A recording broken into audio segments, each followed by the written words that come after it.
Bien, Amós, entonces capítulo 1 y 2 de los profetas, ¿cierto? Hemos estado ya por algunas y varias semanas estudiando los profetas menores y es bueno recordar algunas cositas importantes para que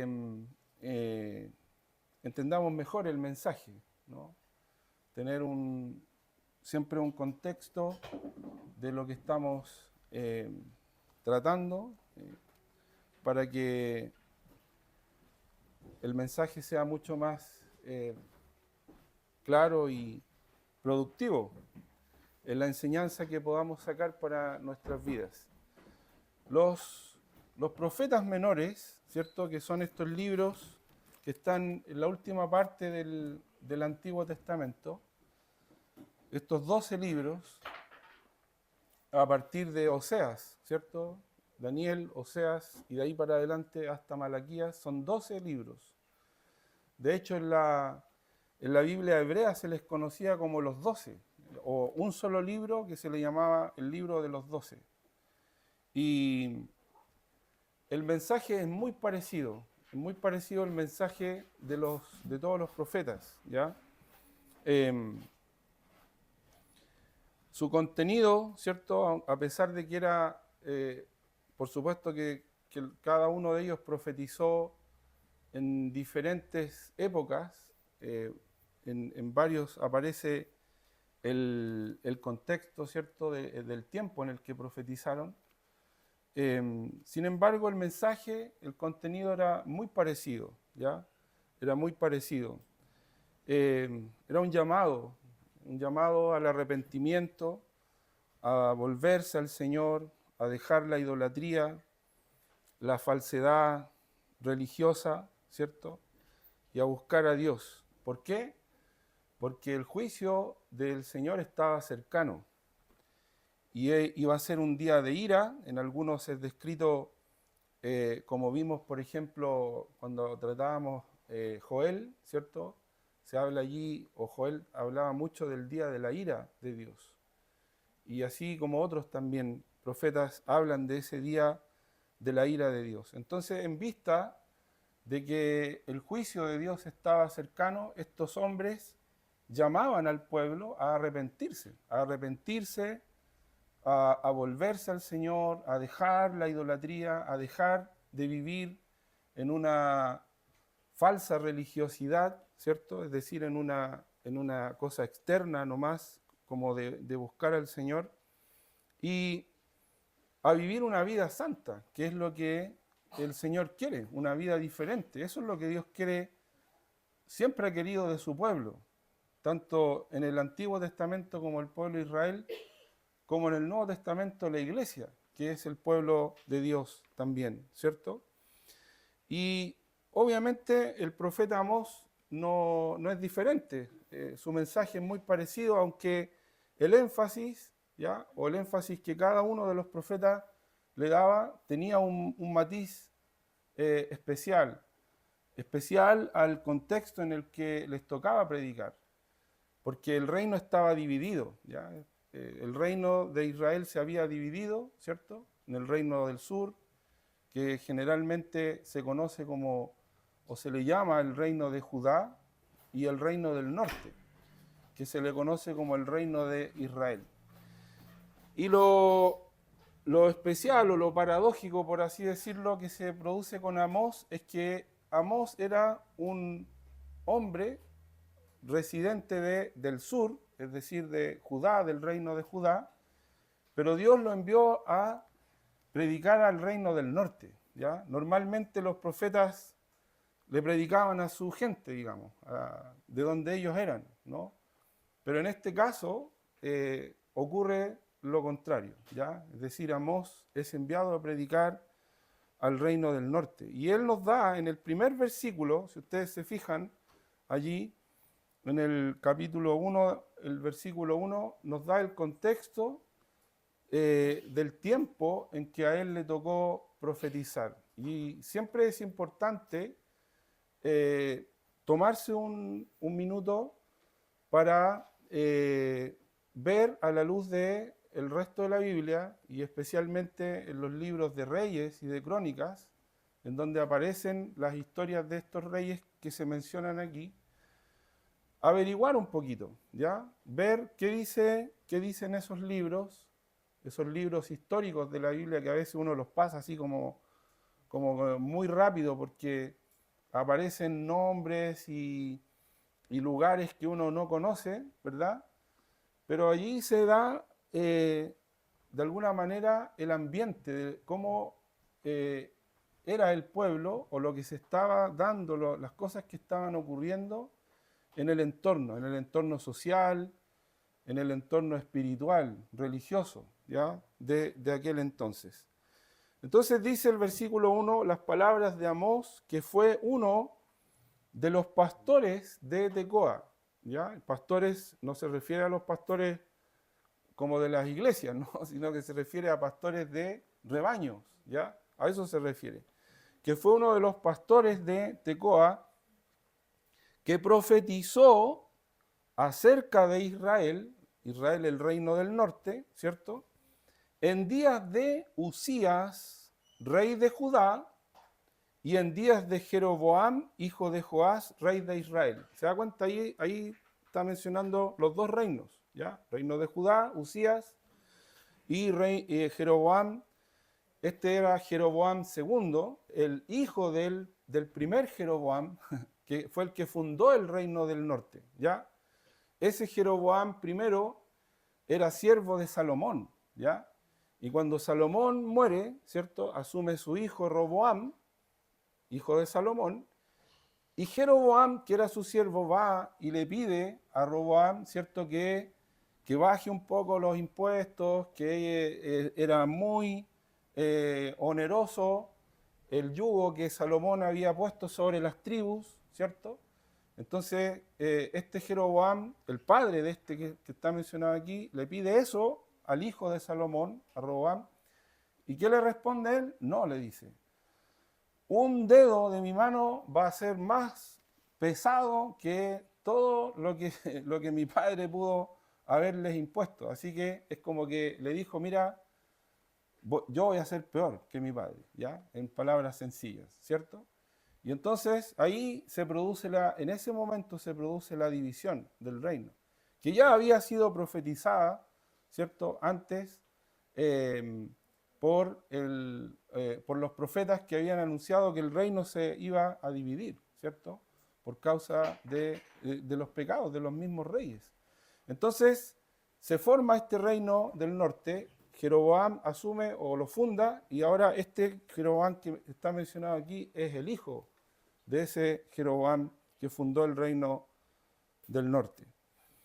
Y dice, rey de Israel, 2 años antes del terremoto, ¿ya? 2 años antes, entre paréntesis, dice ahí hijo de Joás, ¿cierto? Pero a veces, por ejemplo, en Crónicas, uno puede leer que un rey tenía un nombre y en Segundo de Reyes tenía otro. Entonces dice, ¿qué pasó aquí? ¿Se equivocaron los...? No, lo que pasa es que a veces el nombre es como cuando a uno uno se llama de una manera, ¿no es cierto? Y, por ejemplo, por decir José, ¿ya? A los José, o algunos les dicen Pepe, ¿cierto? Entonces, no es que estamos hablando de dos personas diferentes, sino que en un lugar a veces le llaman de una forma y en otro lugar le llaman de otra forma, pero es la misma persona, ¿ya? Entonces, dice que en este tiempo Amós profetizó.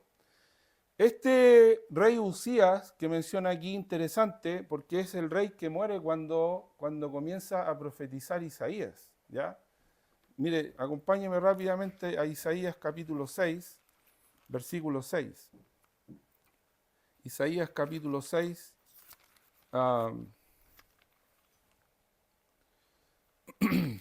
y ahí dice, ¿no es cierto?, que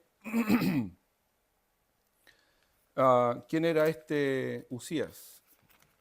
Isaías capítulo 6, versículo 1, perdón. Isaías capítulo 6, versículo 1. En el año que murió el rey Usías, ¿ya? Vi yo al Señor sentado sobre un trono alto y sublime y sus faldas llenaban el templo. Entonces, Usías reinó, dice Segundo de Crónicas, no lo busque si quiere, anótelo nomás porque son antecedentes de citas que usted puede también indagar ahí mismo en los apuntes a veces que traen las Biblias. Segundo de Crónicas, capítulo 26, versículo 3, dice que Usías reinó 52 años en Judá, ¿ya? Entonces, ¿qué quiere decir eso? Que cuando Isaías comenzó a profetizar, eso quiere decir que Amós debe haber profetizado aproximadamente 50 años antes, ¿ya? 50 años antes que Isaías, ¿ya? Eso es como uno dice, ¿y qué importa eso? Bueno, sí importa, porque uno más o menos puede hacer una referencia, ¿ya?, de cómo estaba la situación del reino, ya en aquel entonces. Isaías, por ejemplo, habla de los pecados, ¿no es cierto?, de Judá, ¿ya? Habla de la falsa religiosidad, es decir, a pesar, y ahí uno puede pensar en esto, a pesar de que los profetas, en este caso Amós, ¿no es cierto?, Oseas, que fueron contemporáneos, le hablaron al pueblo, le hablaron de parte de Dios. ¿Qué hizo el pueblo? Desobedeció la voz de Dios, es decir, la ignoró, ¿ya? Es como a veces usted o yo. Estamos aquí, estamos escuchando la enseñanza, la predicación, y usted está en otro lado, se está riendo, está mirando para otra parte, está mirando el celular. Eso no corresponde, ¿ya? Entonces, es lo mismo, ¿ya? Es la misma actitud del corazón rebelde que no quiere escuchar la voz del Señor, ¿ya? Entonces, a Amós, ¿cierto?, le toca profetizar al reino de Israel, pero fíjese interesantemente, ya, cuando comienza su mensaje, ¿cierto?, allí desde el versículo 12 en adelante, comienza con un llamado fuerte de atención para que el pueblo preste atención, ¿cierto? Dice, el Señor rugirá, versículo 2, el Señor rugirá desde Sión y dará su voz desde Jerusalén, y los campos de los pastores se enlutarán y se secará la cumbre del Carmelo. ¿Qué quiere decir esto? ¿Ya? Es importante que Amós vuelve a colocar el centro, ya, desde donde Dios está obrando, o desde donde Dios, el Señor, siempre va a obrar, que es la ciudad de Jerusalén. A pesar de que el reino estaba dividido y que ellos, como nación de Israel del norte, tenían su propio lugar, su santuario, ¿cierto?, ahí en Betel, en donde estaba el altar, donde ellos habían levantado allí una imagen que era de un becerro, ¿cierto?, que adoraban ellos, muy parecido a la imagen que había hecho Aarón cuando ellos salieron de Egipto. A pesar de que ellos tenían todo eso, Amós dice, el Señor siempre va a hablar y va a hablar desde Jerusalén y va a hablar desde Sión, ¿ya? Porque cuando Dios establece un lugar, nosotros podemos cambiarlo. Nosotros podemos decir, como por ejemplo le decía en un momento la mujer samaritana, ¿no? Los samaritanos en el tiempo de Jesús eran de alguna manera como los resabios que quedaron de este reino, del reino del norte, ¿ya? Y cuando la mujer samaritana habla con Jesús, ¿cierto?, ahí en Juan capítulo 4, le dice, nuestros padres dicen que nosotros debemos adorar en este monte, ¿cierto? Y ustedes dicen que en Jerusalén se debe adorar. Y ahí el Señor le dice, bueno, créeme mujer, la hora viene, claro, cuando ni en este monte ni en Jerusalén, sino que el Padre está buscando verdaderos adoradores, ¿cierto? El Señor iba a cambiar todos esos paradigmas, como se dice, porque a partir desde su obra en la cruz y de ahí para adelante, todo el sistema de culto y religioso iba a tener ahora un enfoque distinto a partir de la cruz, ¿cierto? Pero aquí estamos todavía antes de eso, ¿ya? Por lo tanto, cuando Amós está diciendo desde dónde Dios está obrando. Dios está obrando desde este lugar, ¿ya? Desde Jerusalén y desde Sión parte la voz del Señor. Un día Dios va otra vez, el Señor nuevamente va a establecer su trono en su templo, en Jerusalén. Eso se va a restaurar, ¿ya? Porque todo lo que Israel perdió e ignoró en el Antiguo Testamento, eso no es que ya se pierde y nunca más va a volver a ser, ¿ya? Dios va a restaurar todo eso un día, en el milenio, ¿ya? Otra vez va a haber un templo en Jerusalén, otra vez va a haber adoración, otra vez van a haber sacrificios, ¿ya? No, obviamente, para anunciar la salvación, sino para recordar la salvación. Así como cuando nosotros celebramos la cena del Señor, ¿cierto? ¿Qué estamos haciendo en la cena del Señor?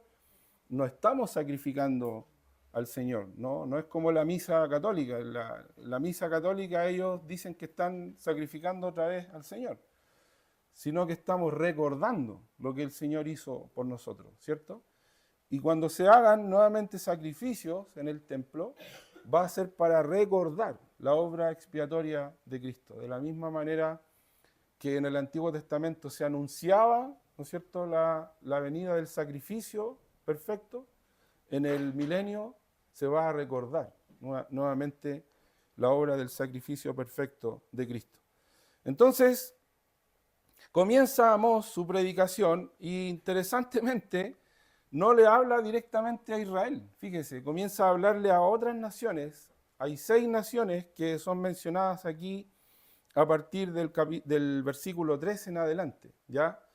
Y cada vez que le anuncia su mensaje a una de estas naciones, va utilizando una forma de dirigirse, ¿no es cierto?, que se repite en todos los mensajes de cada una de esas naciones, ¿ya?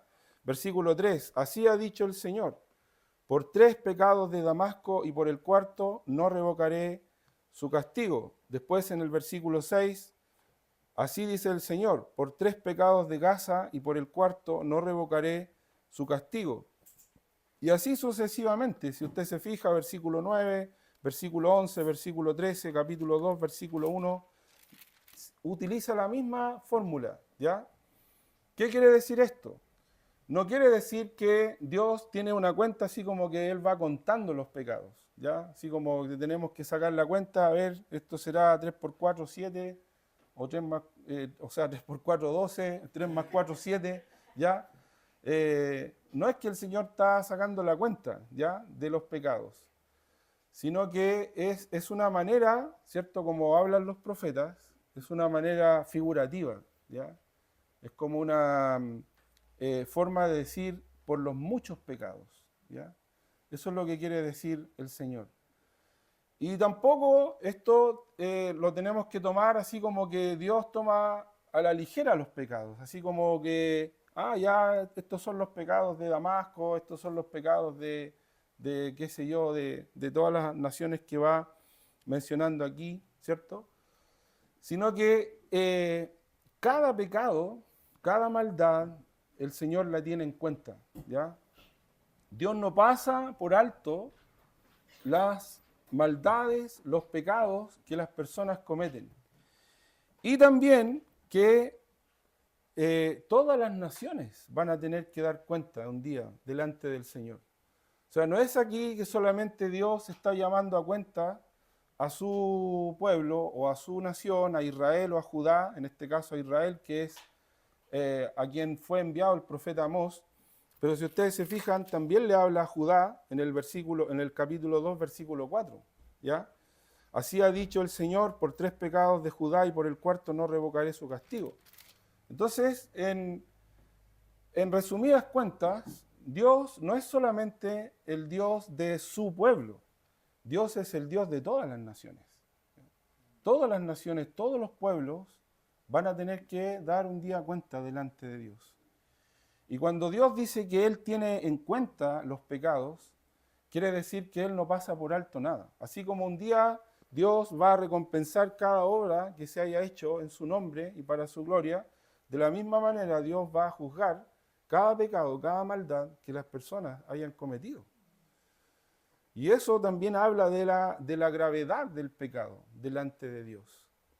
La gravedad del pecado delante de Dios.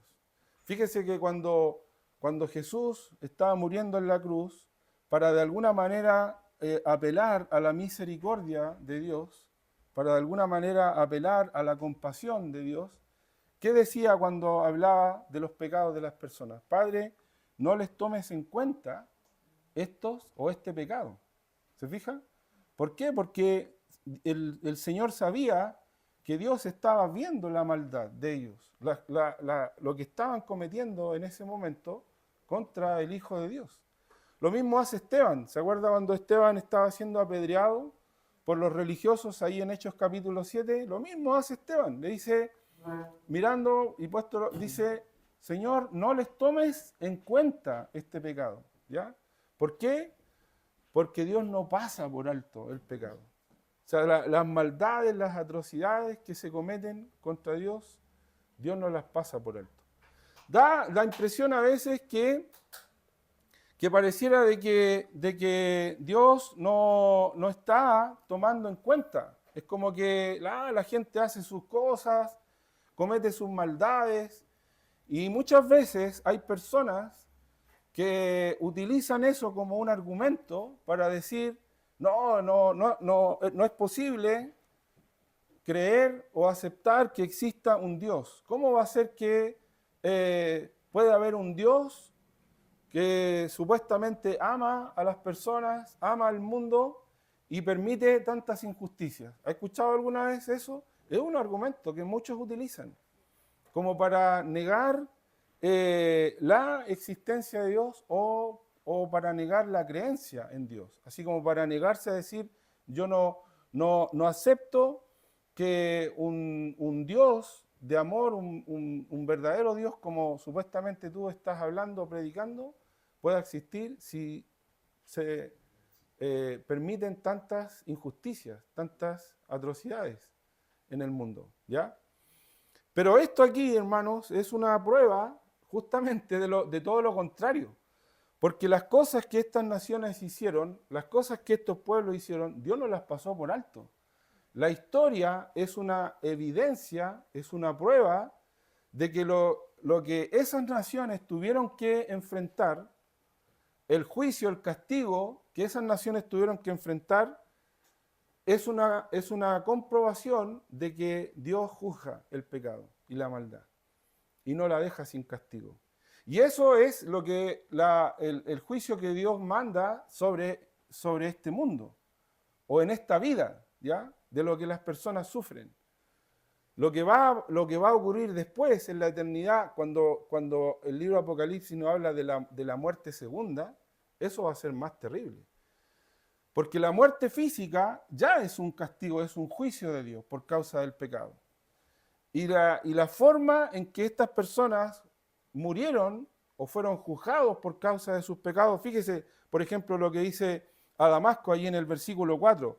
Prenderé fuego en la casa de Hazael y consumirá los palacios de Ben-Hadad y quebraré los cerrojos de Damasco y destruiré a los moradores del valle de Abén y los gobernadores de Bet-Edén, y el pueblo de Siria será transportado aquí, dice el Señor. O sea, nadie se va a escapar, no se van a escapar ni los príncipes ni los gobernantes, porque yo voy a enviar mi juicio, dice el Señor, voy a prenderle fuego a los palacios, voy a entrar y destruiré, dice, destruiré a los moradores.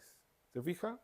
Después en el versículo 7, otra vez, prenderé fuego en el muro de Gaza y consumirá sus palacios y destruiré a los moradores de Asdod y a los gobernadores de Ascalón y volveré mi mano contra Ecrón y el resto de los filisteos perecerá, ha dicho el Señor.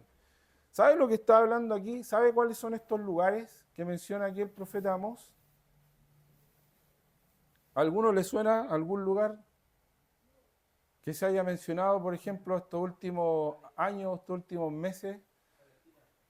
Gaza, eso, exactamente. Mire, estos lugares que menciona aquí, versículo 6, versículo 7, versículo 8, son todos los lugares que fueron invadidos por Israel en este último año, atacando a ese grupo terrorista Hamás. Y si uno lee esto, es casi una descripción exacta de lo que estaba profetizando Amós. Entonces uno puede preguntarse y decir, bueno, pero estas personas a las cuales profetizó Amós en el siglo VIII antes de Cristo, es decir, en el año 730 y tanto antes de Cristo, ¿qué tiene que ver esa gente con la gente de más de 2000 años después? Son los descendientes de ellos. Claro, han pasado los años y uno puede pensar y decir, como que parece que lo que profetizó Amós se le olvidó a Dios. No, hermano. Para Dios un día es como 1000 años y 1000 años como un día, dice el apóstol Pedro, en 2 de Pedro capítulo 3. Muchos burladores utilizan ese concepto del tiempo como para decir, bueno, no está pasando nada. Todas las cosas siguen igual como siempre. Lo que Dios ha dicho, lo dijo hace 2000 años atrás, cuando Pablo hablaba de la venida del Señor, hablaba como que el Señor iba a venir a la mañana siguiente. ¿Y cuántos años han pasado de que Pablo escribió Primera Tesalonicenses capítulo 4? 2000 años. ¿Se olvidó Dios de su promesa? ¿De que iba a venir el Señor a buscar a los suyos? No, hermano, no se ha olvidado. Dios no se olvida de lo que Él promete y de lo que Él dice. Nosotros medimos el tiempo de una manera, pero Dios la mide de otra. Dios, el Señor, Él no está supeditado al tiempo y al espacio como nosotros. El tiempo existe para nosotros. Para Dios no. El futuro es historia para Dios. Para Él no existe el tiempo. Entonces, cuando uno lee estas cosas, se da cuenta que el juicio de Dios es real. Y no es que Dios se olvidó de lo que iba a hacer, no. Habacuc le pregunta, cuando lleguemos a Habacuc, vamos a ver un poco esa parte, ¿no? Porque Habacuc tenía esa lucha interna y le decía a Dios, pero ¿por qué yo tengo que ver tanta injusticia? Y pareciera que tú no haces nada. Es como que estuvieras, parece que, ¿dónde estás? ¿Estás en el cielo en alguna parte por ahí? Porque aquí lo que está ocurriendo es pareciera que tú tienes los oídos y la vista tapada. Pero Dios le responde y le dice, no, yo voy a actuar. Tranquilo, yo tengo mi tiempo. Y va a venir.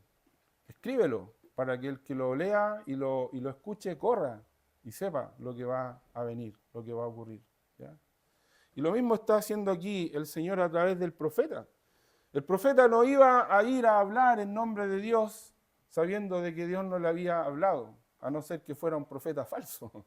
Los profetas falsos hacían eso. ¿Ya? Pero el profeta iba y hablaba porque sabía que Dios era el que le había dado este mensaje. Y lo mismo con cada una de las ciudades. Mire, el castigo. Otra vez, versículo 10, a Tiro. Prenderé fuego en el muro de Tiro y consumirá sus palacios. Prenderé fuego, versículo 12, en Temán y consumirá los palacios de Bosra. Versículo 14, encenderé fuego en el muro de Rabá y consumirá sus palacios. ¿Sabe? Todo esto habla del castigo de Dios. Cómo Dios iba a invadir, iba a permitir. Estos mismos pueblos que en su momento invadieron a otros, los castigaron, los sometieron a abusos, a injusticia, iban a recibir ahora lo que habían hecho, pero ahora multiplicado por 10. Esa es la diferencia. Multiplicado por 10, por decirlo de una manera como más exagerada. ¿Ya? Entonces, el Señor le está hablando, ¿cierto? Y pareciera que a su pueblo, a los que Él había enviado los profetas, estaban quedando fuera. No, por supuesto que no, ¿cierto? Y ahí viene el mensaje también a Judá, capítulo 2, versículo 4. Y luego desde el capítulo 2, versículo 6 en adelante, viene el mensaje contra Israel. Y ahí está la diferencia. Porque cuando le habla a Israel, que era la nación a la cual el profeta había sido enviado a predicar, cuando le habla a Israel, el mensaje de Israel es más extenso. Fíjese, desde el versículo 6 hasta el versículo 16. del capítulo 2. Así ha dicho el Señor, capítulo 2, versículo 6. Por 3 pecados de Israel y por el cuarto no revocaré su castigo, porque vendieron por dinero al justo y al pobre por un par de zapatos. Pisotean en el polvo de la tierra las cabezas de los desvalidos y tuercen el camino de los humildes, y el hijo y su padre se llegan a la misma joven profanando mi santo nombre. Sobre las ropas empeñadas se acuestan junto a cualquier altar, y el vino de los multados beben en la casa de sus dioses. Yo destruí delante de ellos al amorreo, delante de ellos al amorreo, cuya altura era como la altura de los cedros, y fuerte como una encina, y destruí su fruto arriba y sus raíces abajo. Y a vosotros os hice subir de la tierra de Egipto, y os conduje por el desierto 40 años, para que entraseis en posesión de la tierra del amorreo. Y levanté de vuestros hijos para profetas, y de vuestros jóvenes para que fuesen nazareos. ¿No es esto así, dice el Señor, hijos de Israel? Mas vosotros disteis de beber vino a los nazareos, y a los profetas mandasteis diciendo, no profeticéis. Pues he aquí yo os apretaré en vuestro lugar como se aprieta el carro lleno de gavillas. Y el ligero no podrá huir, y al fuerte no le ayudará su fuerza, ni el valiente librará su vida. El que maneja el arco no resistirá, ni escapará el ligero de pies, ni el que cabalga en caballo salvará su vida. El esforzado de entre los valientes huirá desnudo aquel día, dice el Señor. Entonces el mensaje contra su pueblo es fuerte, ¿ya? Y él va describiendo, ¿no es cierto?, cada una de las maldades y las atrocidades que ellos hicieron, tal como las describió a los otros pueblos y las cosas que hicieron, y el juicio que vendría sobre ellos. El juicio que vendría sobre ellos. Ahora, ¿qué es lo interesante del mensaje que Dios envía a través del profeta a su pueblo Israel, a diferencia de los otros pueblos? ¿Cuál es la diferencia? Hay una diferencia. Los otros pueblos iban a ser juzgados, castigados, destruidos, algunos condenados a desaparecer, a ser extinguidos para siempre. Sin embargo, el mensaje a su pueblo contiene un mensaje de gracia y de salvación. Y ahí está la diferencia. Y cuando el Señor le entrega esta advertencia a su pueblo a través del profeta para denunciarles las cosas, las maldades que ellos estaban haciendo, ¿cierto? Estas maldades de abusar de los más desvalidos, de cometer inmoralidades, ¿cierto? Habla de un tipo allí terrible de inmoralidad, ¿cierto? En donde dice que el hijo y el padre, dice, se llegan a la misma joven. Eso puede tener varias acepciones de interpretación, puede referirse a prostitutas, ¿cierto? A practicar la prostitución o simplemente a abusar, ¿cierto? Un abuso flagrante de las mujeres, pero también habla de todo lo que es la profanación del santo nombre del Señor. Y eso muestra, ¿no es cierto?, la inmoralidad espiritual en la que ellos también estaban. Y cómo estimaban de una manera tan baja las cosas que hacían, por ejemplo, que dice ahí en el versículo 8, sobre las ropas empeñadas se acuestan junto a cualquier altar. ¿A qué se refiere eso? Que a la gente más pobre, que no tenía, por ejemplo, qué cosa empeñar para pagar sus culpas o sus deudas o sus maldades, empeñaban su ropa, ¿ya? Usaban una ropa para cubrir su ropa interior, por así decir, ¿cierto? Usaban unas túnicas o unos mantos, y esas cosas, que era como lo más valioso que podían tener, la empeñaban, ¿no? Para pagar sus multas, y esas multas que incluso eran también abusos de parte de los más poderosos para con ellos, porque les vendían más caro, les manipulaban las pesas, ¿cierto? Para que los productos que vendían pesaran más y así les cobraran, y todo ese tipo de cosas, todas esas maldades que cometían contra la gente más desvalida. Más encima, dice que esas ropas que las tenían empeñadas, las usaban para después ir a acostarse en ellas en los lugares altos y todo eso. O sea, era como hacer casi una burla, ¿cierto?, de la gente. Ya no solamente abusar de ellos, sino también, como se dice, poco menos reírse en su cara, ¿no es cierto?, de esa pobre gente. Y dice, y el vino de los multados beben en la casa de sus dioses, ¿ya? Es decir, con la plata que cobraban por las multas, compraban vino y se embriagaban en los lugares en donde tenían los centros de idolatría. Entonces, todas esas maldades, el profeta tiene que denunciarlas, pero mire lo que hace el Señor. Ahí, versículos 9 en adelante, les habla de la gracia que Dios tuvo en un momento con ellos cuando los rescató, ¿cierto? Cuando los hizo entrar en la tierra prometida y venció a las naciones poderosas que habían allí y los echó con poder en los tiempos de Josué. Y también les recuerda cuando ellos fueron sacados de Egipto, ¿cierto? Cuando el Señor los saca de la esclavitud en Egipto y los trae a la tierra prometida. Pero les da otra demostración también el Señor de su gracia y de su compasión hacia ellos. ¿De qué manera? Fíjese en el versículo 11, interesante esta parte, porque dice, y levanté de vuestros hijos para profetas y de vuestros jóvenes para que fuesen nazareos. ¿Qué quiere decir esto? Que el Señor también, aparte de todas las cosas que Él les hizo y que ellos debían recordar, sus bendiciones, su gracia al sacarlos de la esclavitud, introducirlos en la tierra prometida, dice el Señor, yo les di personas,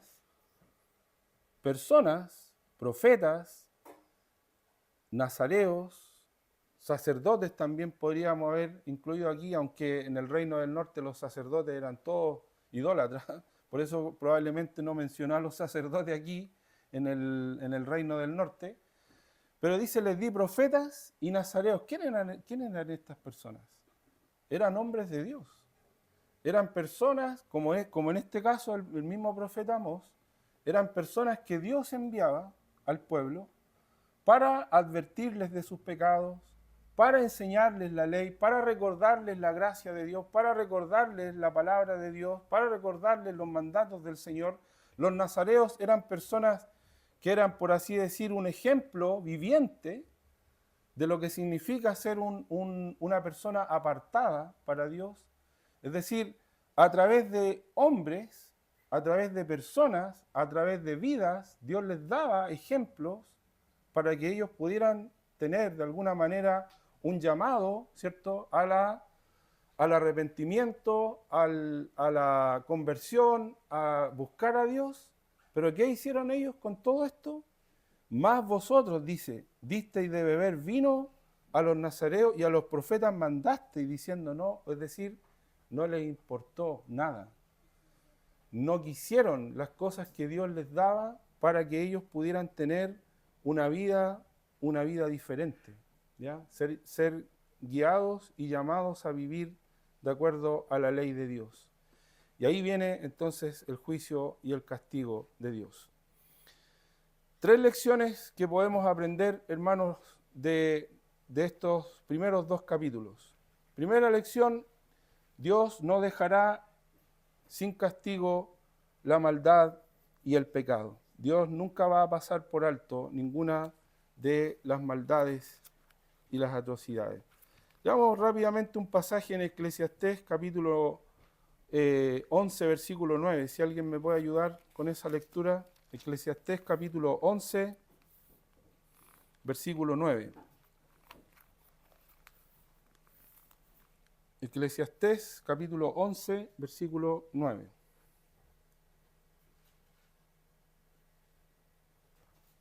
Alégrate, joven, en tu juventud y tome placer tu corazón en los días de tu adolescencia. y anda en los caminos de tu corazón y en la vista de tus ojos, pero sabe que sobre todas estas cosas juzgará Dios.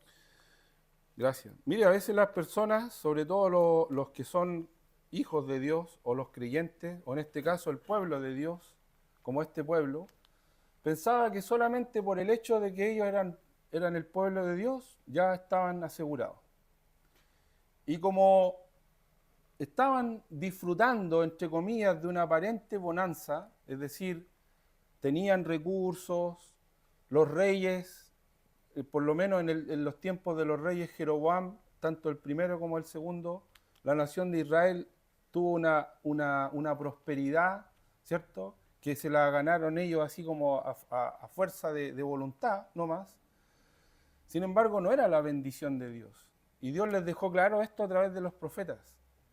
No crean que porque ahora están bien, esta bonanza va a durar para siempre. No. Están de alguna manera todavía cosechando lo que venía de atrás, pero va a venir el juicio de Dios. El juicio de Dios va a venir y vino. De hecho, la nación de Israel, unos cuantos años más adelante, cayó por el reino de los asirios, ¿ya? Entonces, no les duró mucho la fiesta, ¿ya? No les duró mucho. Y eso a veces pasa, hermano. A veces ahora pensando en nosotros los creyentes, algunos creyentes piensan que porque Dios no juzga inmediatamente el pecado de la maldad, es como que, parece que puedo seguir como estirando el elástico. Yo siempre usaba este ejemplo con los hijos. Yo les decía, mira, el elástico sí se estira, ¿cierto? Y se estira y se estira y se estira y uno puede seguirlo estirando y pensando de que no pasa nada, mira, vamos dándole. Pero ¿qué dice aquí el sabio en Eclesiastés? Pero sabe que sobre todas estas cosas te juzgará Dios, ¿ya? Mira, en algún momento el elástico se va a cortar, ¿ya? Y eso es ese era el mensaje de los profetas. Sigan viviendo así, ¿ok? Sigan viviendo así, no le hagan caso a Dios, no escuchen su palabra, ignoren su palabra, ignoren su voz, pero va a venir el juicio. Arrepiéntanse, vuélvanse a Dios, pídanle perdón, cambien su vida, dejen de torcer el juicio, hagan lo justo, hagan lo recto, tengan compasión, tengan misericordia, no actúen de esa manera. Eso no lo hace un creyente, un hijo de Dios. Un hijo de Dios no vive de esta manera. Tú puedes decir que eres creyente, pero si estás viviendo de una manera que no se condice con lo que es un hijo de Dios, un creyente, entonces hay una contradicción entre lo que tú dices y entre lo que tú vives, y entre lo que tú haces. Y eso no puede ser así. Dios no va a pasar por alto las maldades. Más aún, ¿cierto? Y esto de alguna manera nos lleva a la segunda lección de todo esto. Como pueblo de Dios, el mensaje de juicio debe ser una advertencia para nosotros. Mira lo que le dijo Dios, por ejemplo, el Señor, en Lucas, acompáñame allí rápidamente, Lucas capítulo 10, si alguien puede leer estos versículos, dos versículos, ahí en Lucas 10, 13 y 14. Lucas capítulo 10, versículo 13 y 14. Ay de ti, Corazín, ay de ti, Betsaida, que si en Tiro y en Sidón se hubieran hecho los milagros que se han hecho en vosotras, tiempo a que sentadas en silicio y ceniza se habrían arrepentido. Por tanto, en el juicio será más tolerable el castigo para Tiro y Sidón que para vosotras. Mire lo que está diciendo el Señor. Estas ciudades ya habían sido juzgadas en el pasado, Tiro y Sidón, pero aquí el Señor está hablando de que todavía queda un juicio otra vez para ellas. Ese es el juicio que viene después de la muerte. Después de la muerte va a haber otro juicio, y ese va a ser el juicio de la muerte segunda y la muerte eterna. Ese va a ser terrible, porque de ahí dice el Señor que nadie se va a escapar. La muerte, el mar, el aire, todos van a entregar los muertos que había en ellos. Y incluso hasta la misma muerte y el Hades van a ser juzgados, van a ser lanzados al lago de fuego. Tremendo eso que dice Apocalipsis capítulo 20. Entonces, aquí el Señor dice que en el día del juicio va a ser más tolerable el castigo para Tiro y Sidón que para esta ciudad, ¿por qué? ¿Por qué? Porque estas ciudades recibieron el mensaje, hermano. Recibieron el mensaje, ¿y qué hicieron con el mensaje? Lo rechazaron. Eso es terrible. Pablo dice en segunda Tesalonicenses que las personas que se hayan complacido en la injusticia, segunda Tesalonicenses capítulo 2, que las personas que se hayan complacido en la injusticia no van a tener posibilidad de salvación en la gran tribulación. Algunos dicen y piensan, bueno, cuando se hayan ido todos los cristianos, si realmente se van en el arrebatamiento, ahí voy a creer que era verdad todo esto. No van a tener posibilidad.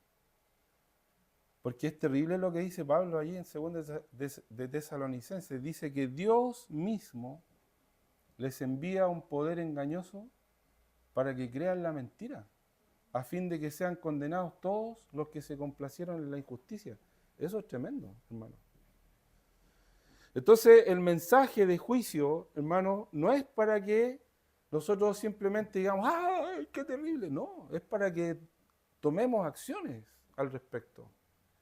Y digamos, wow, esto es una advertencia tremenda. El pecado no es un juego. No es un juego. Y por último, no debemos dejar de recordar la gracia y la salvación de Dios. ¿Cómo les recordaba Dios a su pueblo su gracia y su salvación? Recuerden lo que yo hice por ustedes, les decía Dios. La ley de Moisés estaba escrita para eso. La ley estaba escrita para recordarles a ellos, el libro, todo un libro les recordaba a ellos lo que Dios había hecho por ellos. El libro de Éxodo, por eso se llama así. Éxodo, salida. ¿Salida de qué? Salieron de Egipto, salieron de la esclavitud. Y el libro de Levítico les recordaba toda la obra de santificación que el Señor podía hacer a través de la sangre derramada en los sacrificios. Y el libro de Deuteronomio era la ley que ellos debían seguir para andar en obediencia y recibirla. O sea, tenían la Biblia, hermanos, para recordarles lo que el Señor había hecho. Pero ¿qué hacían ellos? La ignoraban. Y el Señor les mandaba también personas. Les mandaba personas para que a través de estos hombres, a través de los profetas, a través de los nazareos, ellos no solamente escucharan la palabra de Dios, sino que vieran también con el ejemplo de las propias vidas de esas personas lo que significaba ser un creyente santo, apartado para Dios. Pero ninguna de esas cosas le importó. Y el Señor hace lo mismo con nosotros hoy día, hermano. Nosotros también, y más aún, nosotros hoy día no tenemos solamente los 5 libros. Mire, mayor condenación vamos a recibir nosotros, hermano. Porque nosotros tenemos hoy día 66 libros que nos hablan de este mensaje. No tenemos solamente los 5 primeros libros, como lo tenían ellos. Ellos tenían en ese entonces solamente los primeros 5 libros y los que estaban escribiendo los profetas. Pero nosotros hoy día tenemos 66 libros. ¿Se da cuenta? Santiago dice, no os hagáis maestros muchos de vosotros, porque recibiréis mayor condenación, ¿cierto? Pero también el Señor nos ha dado hombres que nos hablan, que nos enseñan, que nos predican. Pablo le decía, por ejemplo, a Timoteo, sé ejemplo de los creyentes, en palabra, conducta, amor, espíritu, fe y pureza, 2 Timoteo capítulo 4. Y también a Tito, preséntate tú como ejemplo de todas estas, enseña estas cosas, pero tú preséntate como ejemplo de estas cosas. Y ahí está el Señor, recordándonos que tenemos que vivir vidas que le agraden. Bien, hermanos, vamos a quedar hasta aquí por hoy con la enseñanza. Que el Señor nos ayude y podamos serle fieles a Él, como cantábamos también al principio. Señor, te damos gracias por tu palabra, que no sean solamente cánticos, como ese himno que cantamos al principio, Cristo fiel te quiero ser, y que no sea solamente una enseñanza más, que quede allí anotada en el margen, sino que sea algo que quede grabado en nuestra mente, en nuestro corazón, Señor. El mensaje del profeta Amós en contra de estas naciones, en contra de estos pueblos, El mensaje también de recordándoles la gracia y la misericordia que tú tuviste con tu pueblo, Señor. Era porque tú no querías mandar el juicio sin antes advertirle a tu pueblo. Y Señor, de la misma manera hoy nosotros debemos escuchar tu palabra, escuchar tu voz, Señor. Apartarnos de aquellas cosas que nos alejan de ti, que nos hacen vivir una vida displicente, licenciosa, Señor. Líbranos de esas cosas. Ayúdanos para que realmente marquemos una diferencia y no seamos como los demás. Que no seamos como el mundo, Señor. Porque la amistad con el mundo, dice tu palabra, es enemistad contra Dios. Por eso es que también necesitamos este mensaje. Por eso que también debemos oír este llamado, Señor. Y al ser advertidos, apartarnos y buscar al Señor. Porque podemos hallarle mientras está cercano. Gracias, Señor, por tu palabra en esta tarde. Te pedimos tu ayuda en el nombre de Jesús. Amén. Bien, hermanos, vamos a pasar a la oración.